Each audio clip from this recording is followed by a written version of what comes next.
grandmother's letters from the 1920s and the 1930s. A number of letters from my grandmother's family. A faded and jaggedly written 1860 current script death entry. My father's letter archive from the 30s to the 60s. 150 pages of research from a German cousin. An 18th century German estate document. A letter from 1853 describing my ancestors' journey to America.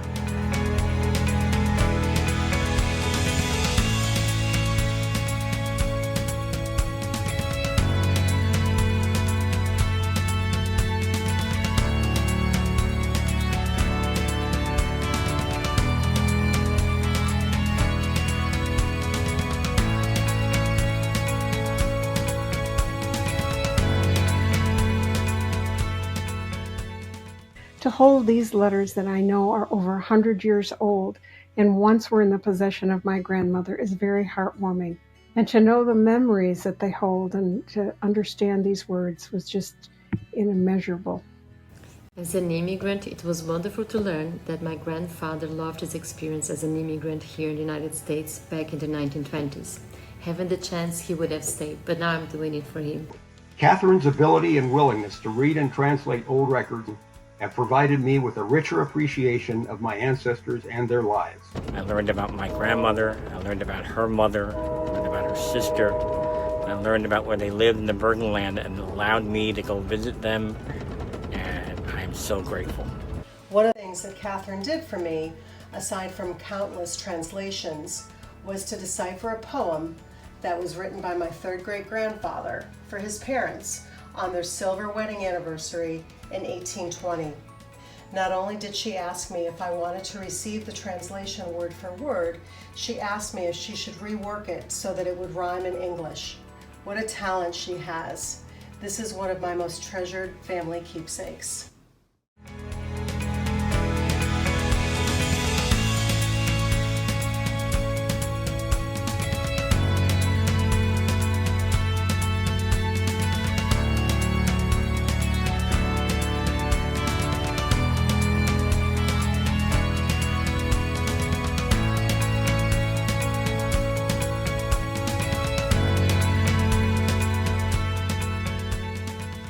I was able to help a friend not only find out who her ancestors, this particular ancestor was, but the parents of those ancestors and what town they were from. I've determined that an ancestor of mine went from being a master carpenter to robbing a poor box and being in jail and missing his son's baptism.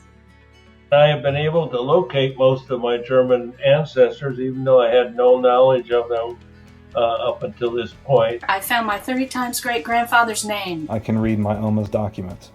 I have been able to successfully translate things such as my great-grandmother's birth certificate and countless letters. Translating church records of grandparents and great-grandparents.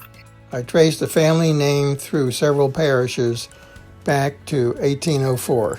I found my grandmother's church birth records. I was able to confirm her parents' name and actually discovered that she was a twin.